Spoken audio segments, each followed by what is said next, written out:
Hey guys, Lachlan Coom here from Croplands Equipment, Area Manager for South and Central Queensland, also the WEED-IT Product Lead. Today I'm pretty excited to show you guys a recent John Deere Retro Fit Kit we've done for Dave Durkin at Mara on an R4045 36 metre machine. We mount a nice fixed black rail along the front of the boom so it keeps everything strong and rigid, nice and stable, but very easy to retrofit and adapt. Up here on the right hand side of the machine we mount our PSU. PSU is a power supply unit for the WEED-IT system. So we pull 12 volts from our battery, run a nice neat cable up underneath the machine, and it's a 48 volt system. Our WEED-IT sensors are spaced a metre apart on 25 centimetre nozzle spacings, so it's a very simple and effective but accurate system. Shines a red beam down on the ground using a near-infrared light that shines on a weed and detects chlorophyll. So the beauty of the system, we're not using imagery or AI or anything like that. We're purely a sensor-based system shining on the ground to detect that weed.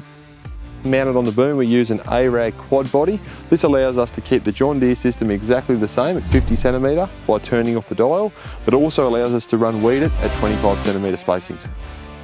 When the sensor sees a weed, it'll turn on one solenoid if it's a small weed. If it's a medium sized weed, it might turn on two. And when you turn on two, you actually get double overlap. So we're really combating them hard to kill weeds by putting plenty of chemical on and really loading up that rate.